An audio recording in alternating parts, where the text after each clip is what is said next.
Selamat hari Minggu, saudara-saudari yang mengasihi Tuhan, dikasihi Tuhan Yesus Kristus. Selamat berjumpa kembali. Puji kepada Tuhan, kita diberikan waktu dan kesempatan untuk hidup dan mengenal kasih Tuhan lebih dalam lagi. Saya akan melanjutkan dari Wahyu pasal yang keempat. Sebelumnya saya akan berdoa. Bapa di surga, terpujilah namamu, engkau baik, engkau sungguh amat baik.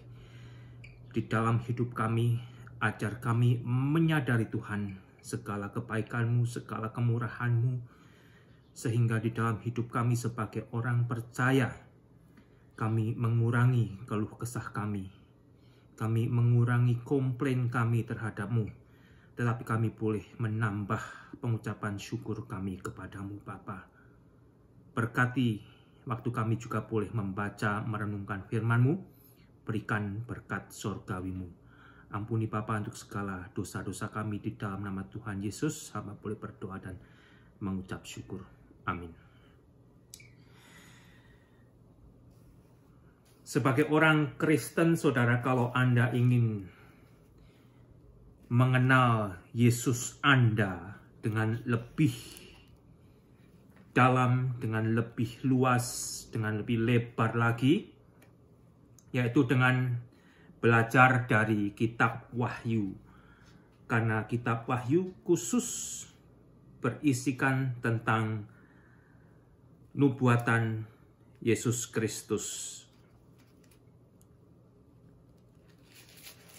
Di dalam 2 Petrus pasal yang ketiga ayat terakhir, ayat 18, firman Tuhan melalui Petrus berbunyi demikian, tetapi bertumbuhlah dalam kasih karunia dan dalam pengenalan akan Tuhan dan Juru Selamat kita Yesus Kristus. Baginya kemuliaan sekarang dan sampai selama-lamanya. Salah satu tujuan utama di dalam saya dan Anda sebagai manusia, terutama sebagai orang Kristen, di dalam membaca dan belajar Alkitab untuk bertumbuh mengenal Yesus. Lebih-lebih kalau Anda ke gereja, salah satu tujuan utamanya agar Anda bertumbuh mengenal Yesus.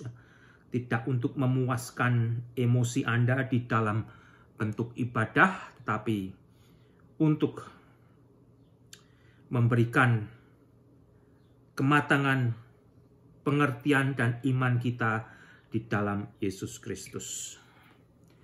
Dan di dalam kitab Wahyu ini Anda akan diajar banyak hal tentang Yesus yang adalah Tuhan dan Juru Selamat yang telah mengasihi saya dan saudara. Dan bagi Anda juga yang belum percaya kepada Yesus, melalui kitab Wahyu ini Anda bisa belajar mengenal siapa Yesus yang disembah, yang menjadi Tuhannya, yang menjadi Juru Selamatnya, mereka yang disebut sebagai orang Kristen. Nama Kristen sebagai identitas jikalau orang tersebut telah dimiliki oleh Kristus, hidupnya melakukan pekerjaan Kristus. Tetapi pada kenyataannya kita masih bergumul, saya masih bergumul, tetapi biarlah kita bertumbuh untuk semakin serupa dengan Kristus. Demikian saudara bunyi Wahyu pasal yang keempat. Kemudian daripada itu, aku melihat sesungguhnya sebuah pintu terbuka di sorga, dan suara yang dahulu yang telah kudengar berkata kepadaku, seperti bunyi sangkakala, katanya, naiklah kemari, dan aku akan menunjukkan kepadamu apa yang harus terjadi sesudah ini. Segera aku dikuasai oleh Roh, dan lihatlah sebuah tahta terdiri di sorga, dan di tahta itu duduk seorang. Dan dia yang duduk di tahta itu nampaknya bagaikan permata yaspis dan permata sardis, dan suatu pelangi melingkungi tahta itu gilang gemilang bagaikan zamrud rupanya. Dan sekeliling tahta itu ada 24 tahta. Di tahta-tahta itu duduk 24 tua-tua yang memakai pakaian putih dan mahkota emas di kepala mereka.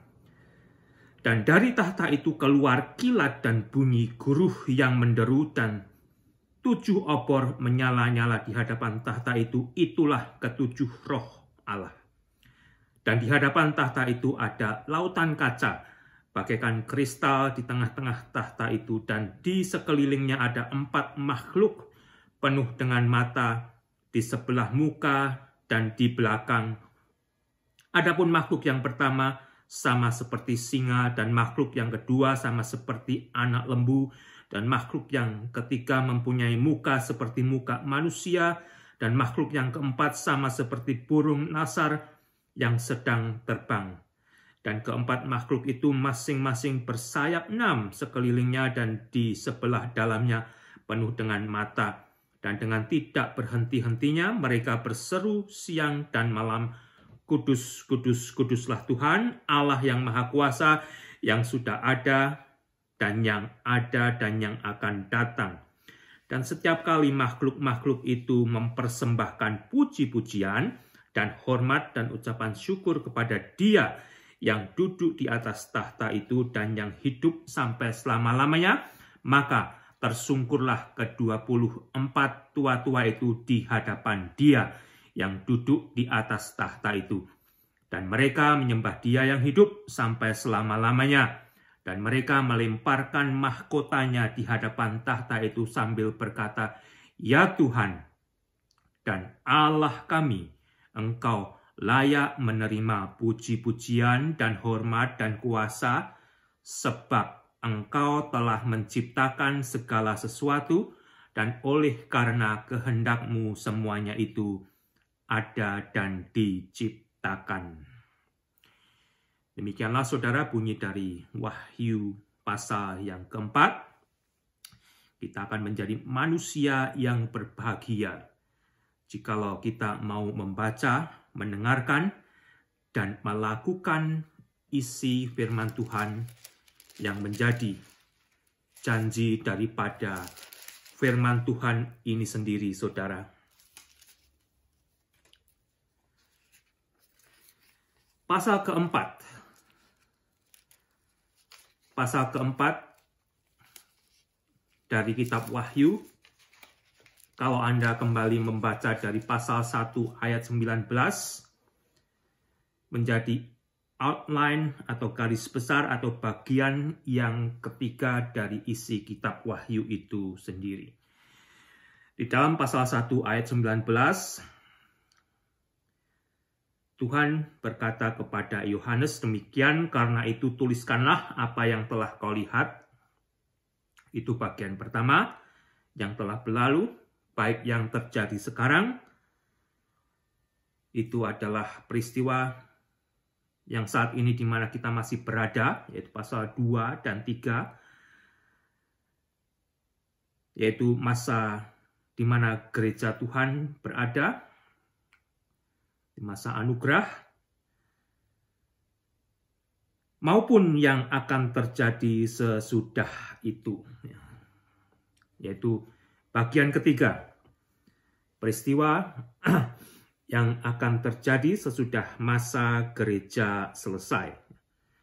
Peristiwa yang akan menjadi bagian sejarah yang masih akan digenapi setelah gereja Tuhan tidak ada lagi di bumi ini. Setelah gereja Tuhan tidak ada di bumi, kemana saudara? Ya. Diangkat ke sorga. Diangkat ke sorga. Di dalam 1 Tesalonika pasal keempat, ayat yang ke-16 sampai dengan 17 saya akan baca, sebab pada waktu tanda diberi, yaitu pada waktu penghulu malaikat berseru dan sangkakala Allah berbunyi, maka Tuhan sendiri akan turun dari sorga dan mereka yang mati dalam Kristus akan lebih dahulu bangkit, sesudah itu kita yang hidup yang masih tinggal akan diangkat bersama-sama dengan mereka dalam awan, menyongsong Tuhan di angkasa. Demikianlah kita akan selama-lamanya bersama-sama dengan Tuhan. Gereja Tuhan akan ditandai, ya, selesainya masa gereja Tuhan akan ditandai dengan diangkatnya gereja Tuhan oleh Tuhan Yesus sendiri, yang akan turun dari sorga, tidak sampai ke bumi ini, tetapi hanya sampai di angkasa, untuk mengangkat gereja Tuhan yang Tuhan temui sebagai gereja Tuhan sendiri, untuk bertemu Tuhan di angkasa. Dan gereja-gereja yang masih tertinggal, selain gereja yang Tuhan kenal sebagai gereja Tuhan, gereja tersebut masih akan ada di bumi ini. Mereka akan masuk di dalam masa pencobaan yang akan mencobai seluruh bumi. Yang Anda juga bisa baca dari kitab Wahyu ini sendiri, yaitu masa yang dikenal dengan masa tribulasi. Masa di mana Allah akan menimpakan murkanya atas manusia yang hidup menolak Tuhan, menentang Tuhan, hidup di dalam dosanya. Masih ada gereja yang tertinggal, tetapi kembali gereja tersebut adalah bagian daripada gereja manusiawi, gereja duniawi, gereja yang tidak mau bertobat oleh karena teguran Tuhan Yesus dari pasal kedua dan ketiga. Kalau Anda perhatikan, gereja yang tidak ditegur adalah gereja nomor 2, yaitu Smyrna, dan gereja Philadelphia, gereja nomor 6. Kalau Anda menjadi bagian dari gereja yang ditegur, bertobatlah, demikian juga saya. Kalau tidak, saudara, ketika Tuhan akan datang dari surga ke angkasa untuk mengangkat gerejanya, kita yang tidak mau bertobat akan tertinggal. Kita akan memasuki masa tribulasi. Bagaimana saya bisa tahu kalau saya tidak akan tertinggal untuk memasuki di masa tribulasi itu juga? Karena di dalam 1 Tesalonika pasal yang kelima, dan ada bagian Alkitab yang lain, tetapi saya akan baca dari 1 Tesalonika pasal yang kelima. Dengan jelas dikatakan, saudara, ayat ke-9, karena Allah tidak menetapkan kita, jemaat Tuhan, orang Kristen, untuk ditimpa murka, tetapi untuk beroleh keselamatan oleh Yesus Kristus Tuhan kita, yang sudah mati untuk kita, supaya entah kita berjaga-jaga, entah kita tidur, kita hidup bersama-sama dengan Dia.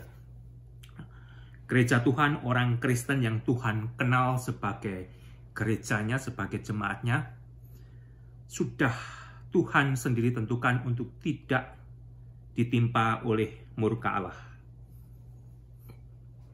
tetapi untuk diselamatkan oleh Allah di dalam Yesus Kristus, yaitu dengan cara diangkat dari bumi ini ke surga untuk bertemu Yesus terlebih dahulu di angkasa, dan setelah itu dibawa ke surga. Di dalam 1 Korintus pasal 15 ayat 51, Paulus berbicara kepada jemaat di Korintus, demikian bunyinya, sesungguhnya aku menyatakan kepadamu suatu rahasia. Peristiwa tersebut adalah suatu rahasia. Kita tidak akan mati semuanya, tetapi kita semuanya akan diubah dalam sekejap mata pada waktu bunyi nafiri yang terakhir, sebab nafiri akan berbunyi dan orang-orang mati akan dibangkitkan dalam keadaan yang tidak dapat binasa, dan kita semua akan diubah. .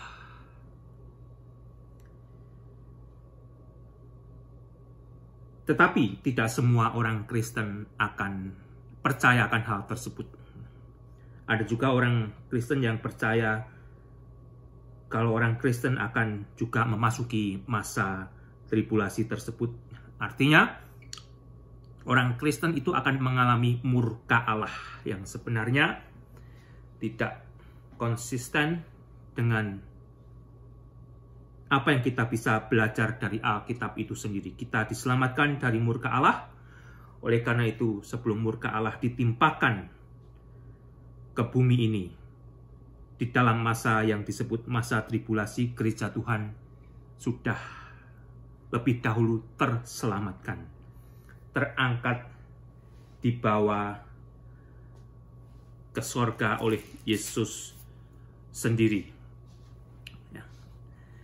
Dan di pasal keempat ini, saudara, di bagian ketiga daripada outline kitab Wahyu, garis besar kitab Wahyu yang berbicara setelah masa gereja. Di bagian ayat pertama dikatakan kemudian daripada itu. Daripada apa?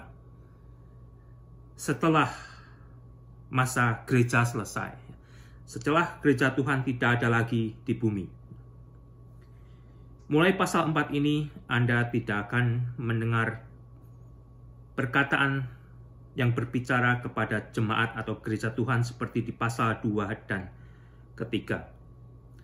Karena peristiwanya sudah berubah kepada peristiwa setelah gereja Tuhan tidak ada lagi di bumi. Kemudian daripada itu, yaitu daripada setelah peristiwa atau masa gereja Tuhan selesai, aku melihat sesungguhnya sebuah pintu terbuka di sorga. Yohanes diperlihatkan kepada pintu yang terbuka di sorga. Yohanes sendiri tidak bisa membuka pintu sorga. Tetapi Yohanes diperlihatkan terhadap pintu sorga yang terbuka. Dan tentunya yang bisa membuka pintu sorga hanya Tuhan. Dan di dalam Yesus Kristus, manusia beroleh jalan untuk bisa masuk ke sorga. Yohanes pasal 14 ayat ke-6, Tuhan Yesus sendiri berkata, jikalau Dia adalah jalan dan kebenaran dan hidup, tidak ada manusia yang bisa datang kepada Allah di sorga kecuali melalui Yesus. Demikian juga Petrus di dalam Kisah Para Rasul, dia berkata, tidak ada siapapun yang bisa menyelamatkan manusia kecuali di dalam nama Yesus.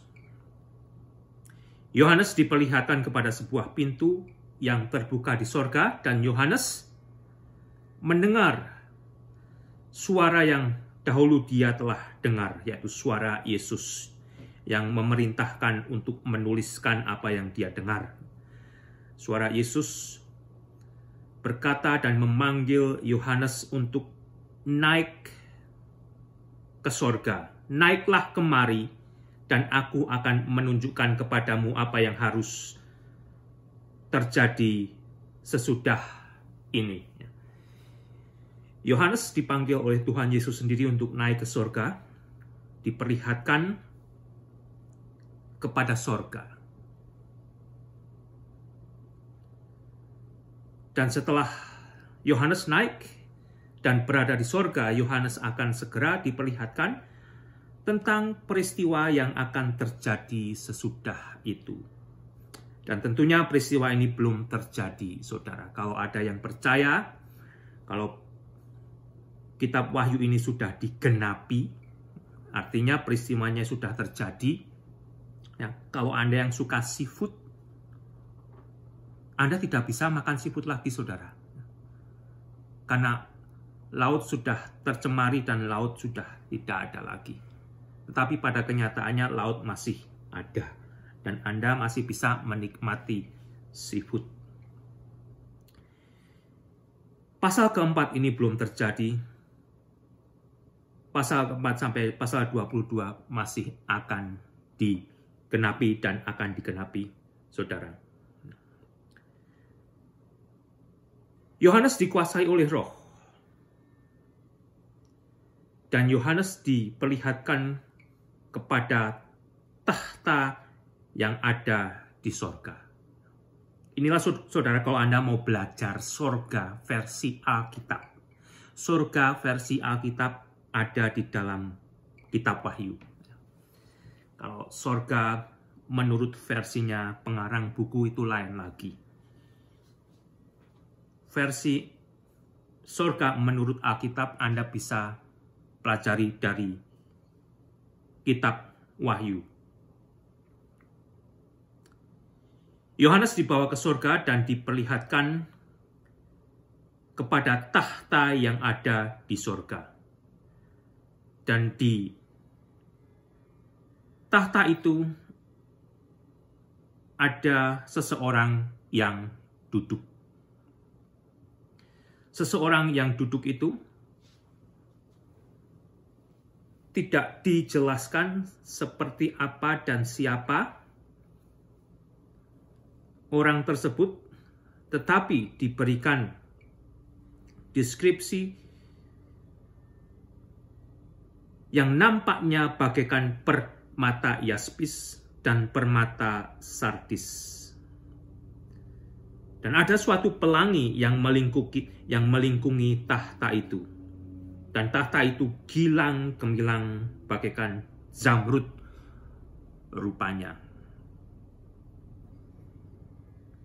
Kalau Anda nanti sampai di sorga, sorga itu tidak membosankan. Sorga itu tidak plain, tetapi sorga itu penuh dengan keindahan yang saat ini kita tidak bisa lukiskan. Anda pernah memasuki gedung-gedung besar atau bangunan kuno yang besar, yang megah, bahkan gereja-gereja kuno, ya, kalau Anda masuk ke dalamnya Anda terkagum-kagum akan arsiteknya yang membangun. Lebih-lebih nanti ketika Anda sampai di surga, jauh melebihi itu semua, saudara. Seorang yang duduk di tahta itu tampaknya bagaikan permata yaspis dan permata sardis. Tidak dijelaskan apa maksudnya, tetapi dua batu tersebut di dalam Perjanjian Lama adalah batu yang digunakan di awal dan di akhir daripada penutup dada imam besar, yang mungkin berbicara tentang yang awal dan yang akhir, alfa dan omega. Atau bisa juga berbicara tentang warna merah dan warna putih jernih yang melambangkan setiap manusia yang mau dihapus dosanya di dalam penebusan darah Yesus akan dibuatnya menjadi putih bersih. Sehingga Allah akan melihat orang tersebut dan membenarkan orang tersebut menjadi orang yang sudah dibenarkan Allah melalui penebusan darah Yesus. Dan Anda juga mungkin akan mendapatkan penafsiran yang lain, tetapi berhati-hatilah. Jangan sampai Anda menafsirkan atau mendapatkan penafsiran yang aneh-aneh, yang tidak didukung oleh konteks isi Alkitab itu sendiri. Penafsiran yang paling aman adalah jika Alkitab ditafsirkan oleh Alkitab. Dan Anda akan mendapatkan banyak kesamaan daripada kitab Wahyu ini dari kitab Perjanjian Lama.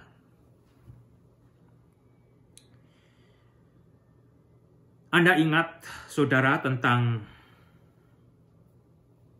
rainbow atau pelangi.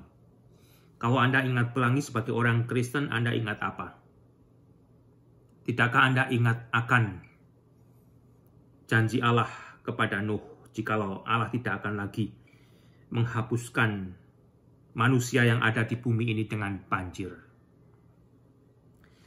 Sebenarnya dengan itu kita yang melihat rainbow atau kita yang melihat pelangi, kita diingatkan atas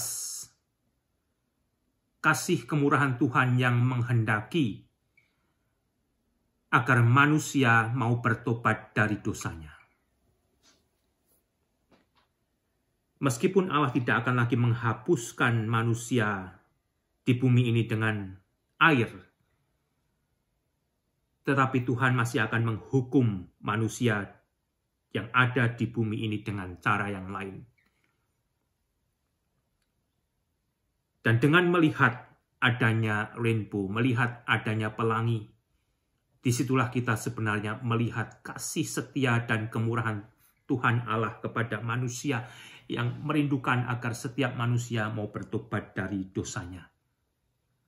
Agar setiap manusia tidak usah mengalami murka Allah. Karena siapa yang dapat bertahan terhadap murka Allah? Allah memurkai manusia karena dosa manusia. Anda bisa berkata, Allah itu sadis ya kalau Allah menghapuskan manusia. Karena Anda tidak mengerti tentang Allah dari sisi firman Allah itu sendiri, yaitu kebenaran. Saudara Anda yang percaya kepada Allah, dari mana Anda belajar tentang Allah, saudara? Belajarlah tentang Allah dari Alkitab ini. Anda akan mengerti dengan komplit, dengan lengkap, tentang siapa yang disebut Allah, seperti apa itu Allah, dan apa yang Allah kehendaki terhadap manusia yang telah diciptakan oleh Allah. Itu semua ada di dalam Alkitab ini, sehingga Anda tidak lagi akan memiliki persepsi yang salah tentang Allah. Jangan hanya mendengarkan dari suara saya, jangan hanya mendengarkan dari suara pengkhotbah yang lain, tetapi biarlah Anda sendiri mau mempelajari, mau belajar tentang Allah dari Alkitab ini sendiri. Anda akan melihat dengan jelas dari awal sampai akhir. Dari awal Allah menampakkan dirinya dan sampai akhir Allah menampakkan dirinya di dalam Alkitab ini. Anda akan bisa belajar dengan lengkap dan mudah-mudahan tidak bertemu dengan Allah yang sesat. Sehingga kembali saudara, selain sorga itu penuh dengan keindahan dan kemuliaan yang tidak bisa dilukiskan oleh manusia, kita juga diingatkan dengan adanya pelangi itu, agar manusia bertobat dari dosanya.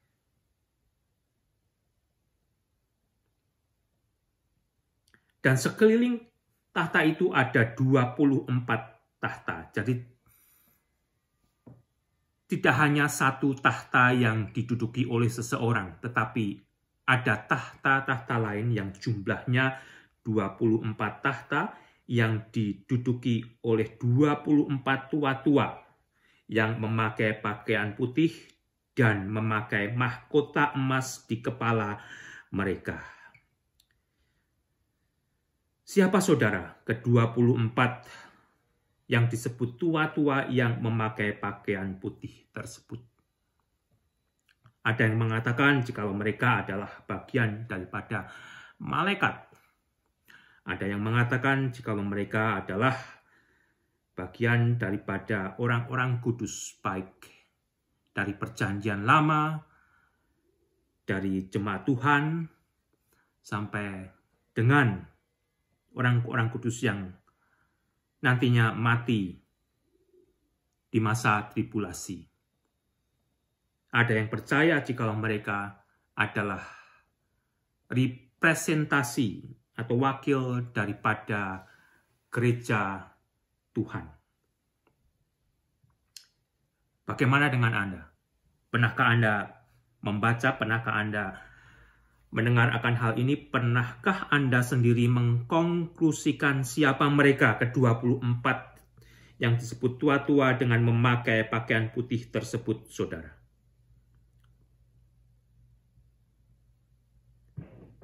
Tentunya mereka bukan malaikat. Mengapa? Karena kalau Anda baca dari pasal yang kelima, di ayat ke-9 dikatakan, dan mereka menyanyikan suatu nyanyian baru, katanya, engkau layak menerima gulungan kitab itu dan membuka meterai-meterainya, karena engkau telah disembelih, dan dengan darahmu engkau telah membeli kami bagi Allah dari tiap-tiap suku dan bahasa dan kaum dan bangsa. Karena mereka menyanyikan nyanyian kemenangan, nyanyian baru. Telah membeli kami bagi Allah dari tiap-tiap suku dan bahasa dan kaum dan bangsa. Berbicara jikalau mereka adalah bagian daripada gereja Tuhan. Dan bukan orang-orang kudus dari perjanjian lama. Orang-orang kudus dari perjanjian lama konteksnya adalah orang-orang Israel, keturunan Abraham. Dan Allah sendiri belum selesai berperkara dengan Israel. Tetapi mereka ini sudah diberikan, kalau Anda perhatikan, mahkota. Mereka sudah menerima mahkota emas di kepala mereka. Sedangkan Allah masih akan berperkara dengan bangsa Israel, dengan orang Yahudi, di akhir masa tribulasi itu sendiri. Anda bisa baca pasal 11 dari kitab Roma, yang mana di ayat 25 berbunyi demikian, sebab saudara-saudara, supaya kamu jangan menganggap dirimu pandai. Aku mau agar kamu mengetahui rahasia ini. Sebagian dari Israel telah menjadi tegar sampai jumlah yang penuh dari bangsa-bangsa lain telah masuk. Dengan jalan demikian seluruh Israel akan diselamatkan. Dan saat ini Israel masih tegar tengkuk. Seperti ada tertulis, dari Sion akan datang penebus. Dan ia akan menyingkirkan segala kefasikan daripada Yakub. Dan inilah perjanjianku dengan mereka apabila aku menghapuskan dosa mereka. Mengenai Injil, mereka adalah seteru Allah.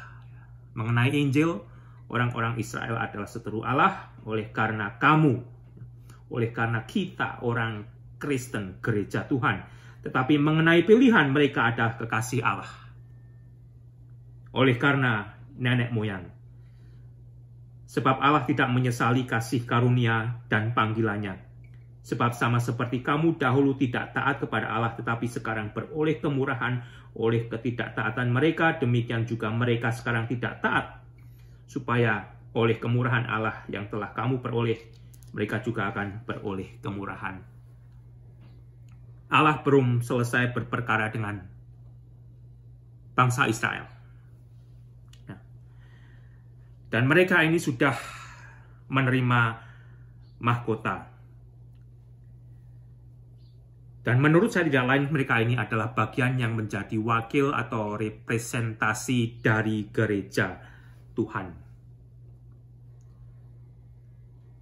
Dan mahkota, saudara, bagi orang percaya, bagi orang Kristen yang menjadi bagian daripada jemaat Tuhan, adalah sesuatu yang kita hasilkan. Keselamatan itu adalah 100% anugerah Allah. Tetapi mahkota itu akan diberikan oleh Tuhan kepada kita sesuai dengan pekerjaan kita melakukan panggilan Tuhan. Kalau Anda baca di dalam 1 Korintus pasal 9 ayat 25, Rasul Paulus berkata, tiap-tiap orang yang turut mengambil bagian dalam pertandingan menguasai dirinya dalam segala hal. Mereka berbuat demikian untuk memperoleh suatu mahkota yang fana. Tetapi kita orang Kristen bertanding untuk memperoleh suatu mahkota yang abadi. Itu bukan keselamatan, saudara. Kita sudah diselamatkan. Tetapi kita bertanding. Kita bekerja, kita melakukan pekerjaan Kristus untuk memperoleh mahkota yang Kristus akan anugerahkan. Tentunya syaratnya adalah kemurnian. Kita tidak bisa dipacu untuk bekerja merebut mahkota tersebut kalau dikuasai oleh nafsu atau dikuasai oleh motif yang lain selain motif yang Kristus sendiri kehendaki. Motifnya adalah kasih, mengasihi Tuhan, dan dari situ kita akan melakukan pekerjaan kita di dalam kasih Tuhan. Dan itulah, saudara, yang akan diberikan kepada saya dan saudara. Demikian juga kepada Timotius di dalam 2 Timotius pasal 4 ayat ke-8. Sekarang telah tersedia bagiku mahkota kebenaran yang akan dikaruniakan kepadaku oleh Tuhan, Hakim yang adil pada harinya. Tetapi bukan hanya kepadaku, melainkan juga kepada semua orang yang merindukan kedatangannya. Anda merindukan kedatangan Tuhan? Tuhan bisa datang 1 jam dari sekarang, malam ini. Tuhan juga bisa datang 5 tahun, 10 tahun, 50 tahun, 100 tahun dari sekarang ini. Tetapi kalau saya dan Anda merindukan kedatangan Tuhan, kita akan senantiasa berjaga-jaga. Kita akan senantiasa mendandani diri kita untuk menyambut kedatangan Tuhan. Kita tidak akan mengenakan baju yang berlumuran lumpur. Kita tidak akan mengenakan pakaian yang penuh dengan kotoran. Tetapi kita akan menjaga pakaian kita bersih putih karena kita sudah diberi pakaian yang bersih putih. Kita akan hidup di dalam kebenaran Tuhan yang Tuhan sudah anugerahkan di dalam Yesus Kristus yang membenarkan kita, saudara. Demikian juga Petrus berbicara tentang mahkota ini. Dalam 1 Petrus pasal 5 ayat 4, maka kamu apabila Gembala Agung datang, kamu akan menerima mahkota kemuliaan yang tidak dapat layu. Ada beberapa jenis mahkota, saudara, yang Anda bisa baca di dalam perjanjian baru yang akan dianugerahkan kepada kita yang keluar sebagai pemenang. Dan kembali keselamatan itu adalah 100% anugerah Allah semata di dalam Yesus Kristus, tetapi mahkota ini adalah upah yang Tuhan berikan sesuai dengan apa yang kita kerjakan. Dalam 2 Korintus pasal 5 ayat ke-10, sebab kita semua harus menghadap tahta pengadilan Kristus, yaitu pengadilan untuk orang Kristen, pengadilan di mana kita diadili bukan karena antara dosa, antara surga dan neraka, tetapi kita akan diadili bagaimana kita mengerjakan pekerjaan Kristus, supaya setiap orang memperoleh apa yang patut diterimanya sesuai dengan yang dilakukannya dalam hidupnya, baik ataupun jahat, saudara. Dan kembali Anda bisa menerima mahkota tersebut sesuai dengan pekerjaan Anda mentaati apa yang Kristus perintahkan kepada saya dan Anda untuk kita lakukan. Dan mahkota itu tidak bisa Anda bayar dengan uang Anda, dengan kekayaan Anda, tetapi dengan kasih Anda kepada Kristus, yaitu yang akan membawa ketaatan kita masing-masing untuk mentaati Kristus, melakukan pekerjaan Kristus. Itu saudara, ya, yang harus kita perhatikan. Anda bisa melayani dengan motif yang lain, tetapi kalau motifnya bukan motif seperti yang Kristus kehendaki, jangan harap kita akan mendapatkan mahkota emas tersebut. Dan kalau Anda baca kepada salah satu gereja yang Tuhan tegur agar mereka, gereja yang kaya tetapi sebetulnya yang miskin itu, agar mereka membeli kekayaan dari Tuhan yang berupa emas murni. Sehingga kembali kekayaan manusia tidak akan membuat manusia bisa mendapatkan mahkota emas dari Tuhan kalau manusia tersebut tidak benar-benar menyerahkan apa yang dia miliki murni di dalam kasih Tuhan. Sehingga kembali saudara ke-24, tua-tua yang memakai pakaian putih itu, paling jelas mereka adalah representasi daripada gereja Tuhan yang sudah diangkat, yang sudah dibawa ke surga sebelum murka Allah akan segera ditumpahkan ke bumi. Dan mereka ini juga bukan merupakan bagian daripada orang-orang kudus yang mati di masa tribulasi, karena di masa tribulasi akan terjadi pertobatan yang besar dan mereka akan dibunuh oleh pengikut antikristus, tetapi mereka ini bukan. Karena di pasal 7 Anda bisa membaca, mereka yang berpakaian putih di pasal ke-7 ini adalah mereka yang bertobat, percaya kepada Yesus, tetapi dibunuh oleh pengikut antikristus. Anda bisa baca pasal 7 dari ayat 9, saya akan membaca hanya ayat 14, maka kataku kepadanya, Tuanku mengetahuinya. Lalu ia berkata kepadaku, mereka ini adalah orang-orang yang keluar dari kesusahan besar, dan mereka telah mencuci jubah mereka dan membuatnya putih di dalam darah anak domba. Di pasal yang keempat ini, ke-24, tua-tua yang memakai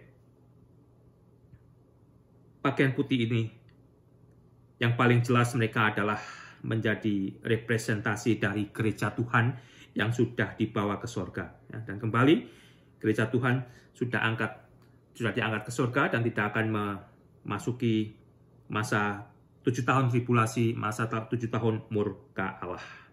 Dan di hadapan tahta itu ada lautan kaca bagaikan kristal di tengah-tengah tahta itu, dan di sekelilingnya ada 4 makhluk penuh dengan mata, dan di sebelah muka dan di sebelah belakangnya ada 4 malaikat khusus atau super malaikat cherubim yang melayani di hadapan tahta tersebut, dan ada lautan kaca bagaikan kristal, bagaikan.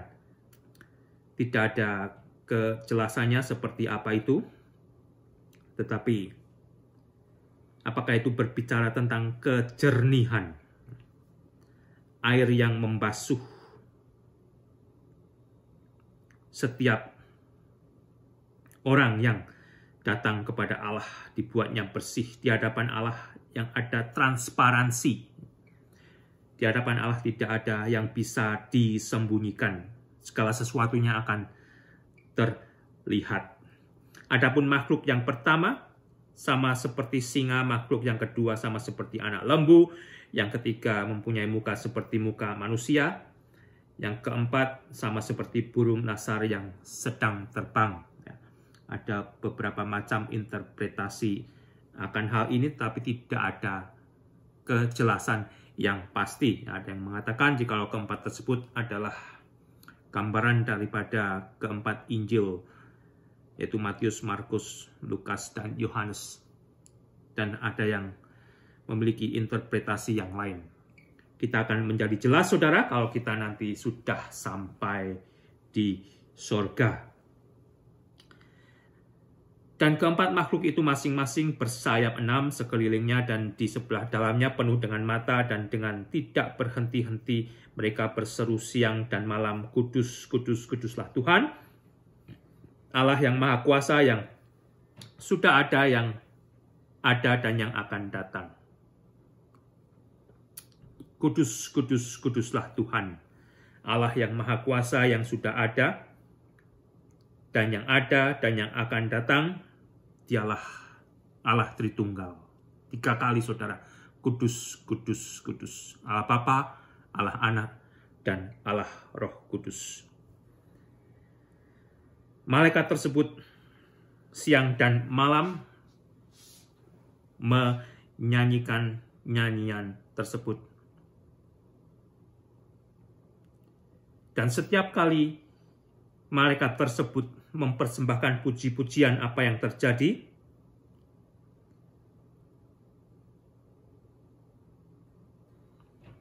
maka tersungkurlah ke-24 tua-tua itu di hadapan Dia yang duduk di atas tahta itu, dan mereka menyembah Dia yang hidup sampai selama-lamanya, dan mereka melemparkan mahkotanya di hadapan tahta itu sambil berkata, "Ya Tuhan dan Allah kami, Engkau layak menerima puji-pujian dan hormat dan kuasa, sebab Engkau telah menciptakan segala sesuatu, dan oleh karena kehendak-Mu semuanya itu ada dan diciptakan." Kita diberikan deskripsi yang cukup banyak tentang sorga dari pasal 4 ini. Sesuatu yang aneh bagi kita. Sesuatu yang kita tidak mengerti, sesuatu yang hanya kita bisa raba-raba, saudara. Tetapi ada sesuatu yang pasti yang bisa kita mengerti, yaitu jikalau manusia diciptakan oleh Allah. Untuk apa, saudara? Untuk Allah. Dari banyak hal yang kita tidak bisa pasti mengerti interpretasinya. Apa yang dikatakan oleh mereka di ayat 10 dan 11 ini dengan pasti kita bisa mengerti. Yaitu jikalau seperti perkataan mereka, "Ya Tuhan dan Allah kami, Engkau layak menerima puji-pujian dan hormat dan kuasa, sebab Engkau telah menciptakan segala sesuatu, dan oleh karena kehendak-Mu lah semuanya itu ada dan diciptakan." Kepastian itu ada, yaitu kita diciptakan untuk memuji Tuhan Allah, untuk menghormati Tuhan Allah yang telah menciptakan saya dan Anda semua. Dan kalau Anda nanti dipilih menjadi perwakilan daripada 24 tua-tua tersebut, di sini Anda diberi satu gambaran singkat apa yang Anda lakukan di dalam melayani Tuhan.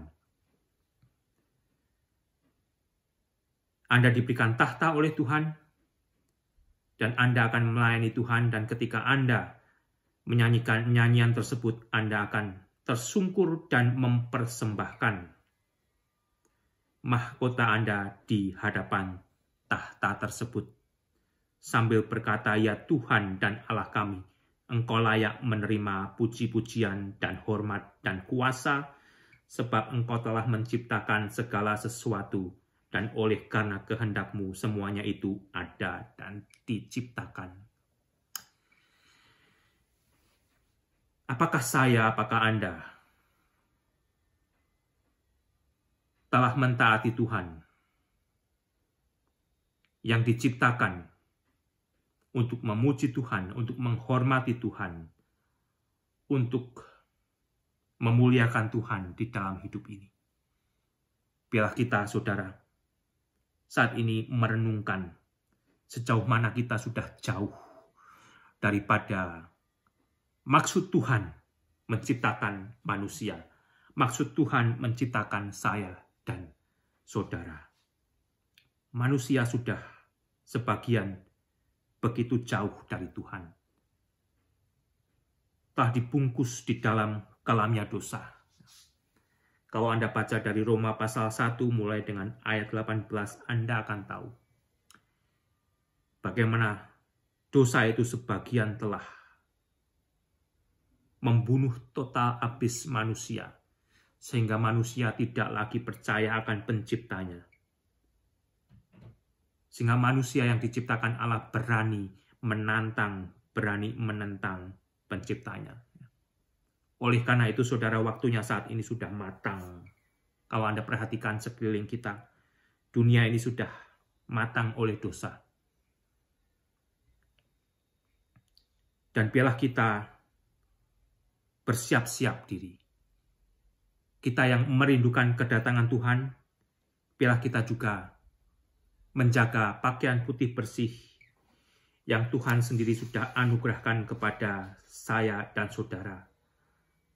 Dan kembali saudara, sebagai orang Kristen, sebagai orang percaya, jangan mengandalkan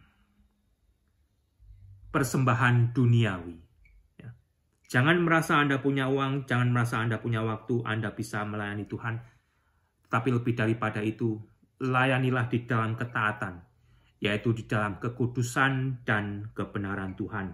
Kalau Anda perhatikan di dalam 1 Samuel pasal ke-15, 1 Samuel pasal ke-15, saya akan membaca ayat 22-24, saudara. Firman Tuhan berbunyi demikian.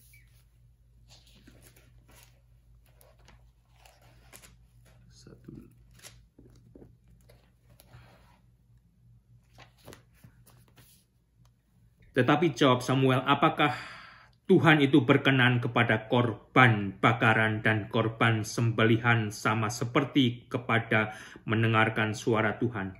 Sesungguhnya mendengarkan lebih baik daripada korban sembelihan. Memperhatikan lebih baik daripada lemak lembu domba-domba jantan. Sebab pendurhakaan adalah sama seperti dosa bertenung. Pelanggaran Anda kepada Tuhan seperti dosa bertenung. Jangan kira dengan Anda bisa mempersembahkan uang yang banyak, yang besar, Anda akan menyenangkan hati Tuhan. Anda akan menyenangkan hati Tuhan jika Anda mentaati firman Tuhan. Itu terlebih dahulu, saudara. Tetapi ada juga orang Kristen yang merasa mereka bisa mempersembahkan hartanya, sehingga mereka tetap hidup di dalam kekotoran dosanya. Dan jelas Tuhan tidak akan berkenan dengan manusia Kristen yang demikian. Marilah saudara, kita persembahkan hidup kita sebagai persembahan yang hidup, yang berkenan bagi Tuhan, yaitu kehidupan saya dan saudara dari hari ke hari, yang mana juga oleh Paulus telah dituliskan di dalam Roma pasal yang ke-12. Yang mana karena itu saudara-saudara, demi kemurahan Allah, aku menasihatkan kamu supaya kamu mempersembahkan tubuhmu sebagai persembahan yang hidup, yang kudus dan berkenan kepada Allah. Itu adalah ibadahmu yang sejati. Ibadah kita yang sejati adalah kehidupan saya dan saudara. Tuhan Yesus memberkati.